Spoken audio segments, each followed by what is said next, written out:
La epístola del apóstol Pablo a los Romanos. Capítulo 14. Las cosas dudosas. Recibid al débil en la fe. Se refiere al creyente que no entiende la cruz como se debiera, pero no para contiendas de disputas. Está dirigido respecto a los creyentes fuertes y aquellos débiles en la fe. Significa que los fuertes, quienes dan la bienvenida a aquellos de la fe débil a la comunión de la iglesia, deben hacerlo sin reserva alguna y no con el propósito de juzgar ni intentar gobernar sus mentes. Porque uno cree que ha de comer de todas las cosas. Corresponde a su propia intensidad de la fe, basada en un entendimiento correcto de lo que Jesús hizo por nosotros en la cruz. Otro, que es débil, come legumbres. Este último grupo no entiende correctamente la obra terminada del Calvario y piensa que comer o no comer ciertas cosas determina su santificación y santidad, etc. El que come, no menosprecie al que no come. Describe el espíritu de la superioridad espiritual. Y el que no come, no juzgue al que come. Es lo mismo pero al revés. La superioridad espiritual o el orgullo espiritual no hace acepción de personas. Puede achacar ya sea a un grupo o el otro con tenacidad similar. Porque Dios le ha aceptado.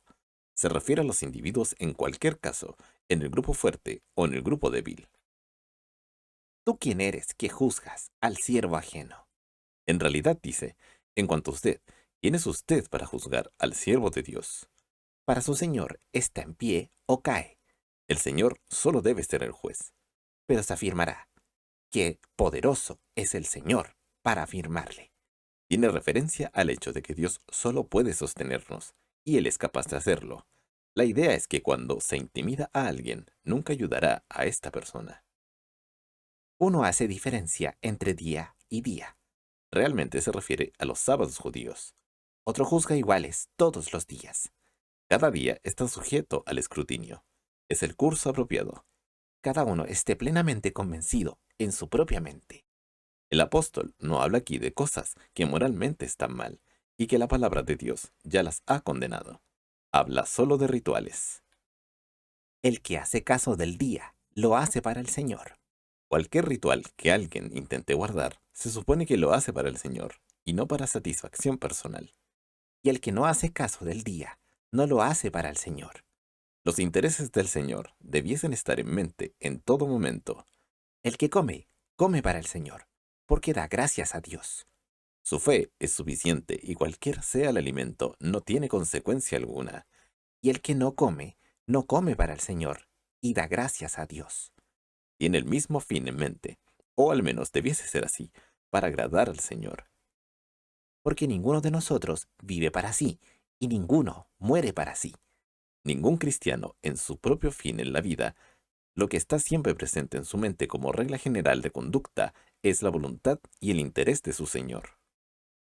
Que si vivimos, para el Señor vivimos, y si morimos, para el Señor morimos. Todo lo de nuestra vida debe ser para el Señor. Así que, o que vivamos, o que muramos, del Señor somos. Refleja al Señor que tiene el control total de nuestra vida y muerte. Debemos desear que Él las use al máximo. ¿Por qué? Se refiere al hecho de que Cristo tiene posesión absoluta del creyente, espíritu, alma y cuerpo. Cristo para esto murió, y resucitó, y volvió a vivir. Se pagó un precio de tal magnitud por nosotros que es absolutamente imposible describirlo.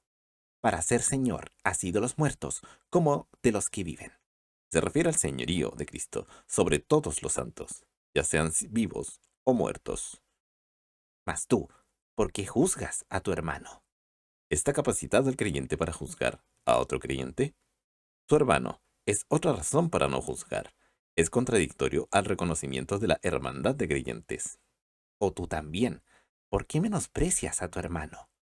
Hay solo una razón para rechazar el compañerismo, y esa razón es el pecado no confesado, no arrepentido y habitual en la vida de una persona.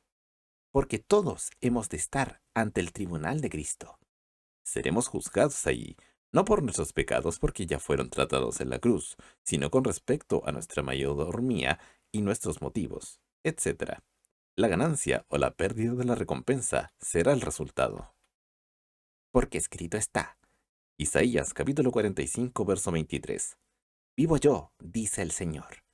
Dios no puede morir, que a mí se doblará toda rodilla y toda lengua confesará a Dios. Hacer profesión del honor de Dios, como también alabarlo.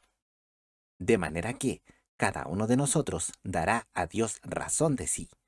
Cada uno es responsable, significa que no puede echarle la culpa a otros. La responsabilidad. Así que, ya no nos juzguemos más los unos a los otros. Puede traducirse, dejemos ya la costumbre de criticarnos el uno al otro. Antes bien, juzgad de no poner tropiezo o escándalo al hermano. Nos dice lo que está, de hecho, permitido juzgar. Como creyentes, debemos juzgar a cada hermano y hermana y situación que los rodea, sin tener en cuenta cuál podría ser el asunto, en cuanto a cómo poder ayudarlos, en vez de dañarlos. Yo sé y confío en el Señor Jesús.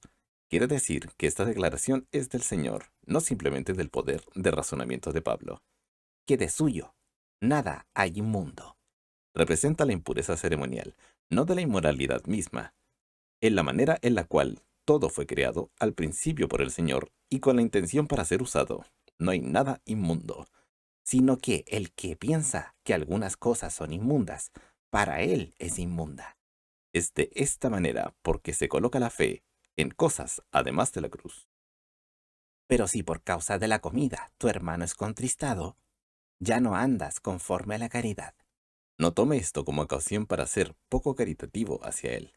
No arruines con tu comida a aquel por el cual Cristo murió. Nuestras acciones siempre deben ser motivadas por el hecho de que Jesús murió por esta persona, y esta persona le pertenece a Cristo. Conforme a este enfoque es como debemos tratarlo. No sea pues blasfemado vuestro bien. Nuestro bien debe ejercerse con un espíritu cortés, siempre teniendo en cuenta a los demás. Porque el reino de Dios no consiste en comida ni bebida. En efecto, se refiere a reglas, regulaciones, ceremonias o rituales, etc., sino justicia, paz y gozo en el Espíritu Santo. Un espíritu justo, que se refiere a un espíritu que es controlado por el Espíritu Santo, producirá siempre la justicia, paz y gozo, no el argumento, etc. Porque el que en esto sirve a Cristo agrada a Dios. La justicia, la paz y el gozo son aceptables al Señor, pero no son aceptables las controversias, las disputas y las contiendas de la Iglesia. Y es acepto a los hombres. Solo la justicia, la paz y el gozo reconciliarán a los hombres. Así que, sigamos en lo que hace a la paz, siguiendo lo que es de Dios, y no lo ideado por los hombres, y a la edificación de los unos a los otros. Se refiere al que produce el Espíritu Santo, y no el hombre. No destruyas la obra de Dios por causa de la comida. No luchemos por cosas secundarias, que es el problema de la mayor parte de la Iglesia. Todas las cosas, a la verdad, son limpias. Se refiere a lo que es creado por Dios, usado para su propósito intencionado. Pero es malo que un hombre haga tropezar a otro por causa de lo que come. Se refiere al hombre que es débil en la fe. Bueno es no comer carne, ni beber vino, ni nada en que tu hermano tropiece, o se ofenda, o sea debilitado. La idea es que el amor debe ser la guía que rige, no nuestra libertad. ¿Tienes tu fe? Está dirigido a los fuertes. Tenía para contigo delante de Dios. No corra el riesgo de perjudicar la conciencia de un hermano simplemente por ejercer de modo especial la libertad espiritual que disfrutamos. Bienaventurado el que no se condena a sí mismo con lo que aprueba. Se refiere a tener suficiente gozo, sin aprovechar nuestra libertad y, por consiguiente, ser un estorbo para un hermano o una hermana más débil. Mas el que hace diferencia, si comiere, es condenado, porque no comió por fe. La fe, que es la fe apropiada, es el criterio para todas las cosas. Y todo lo que no proviene de la fe es pecado.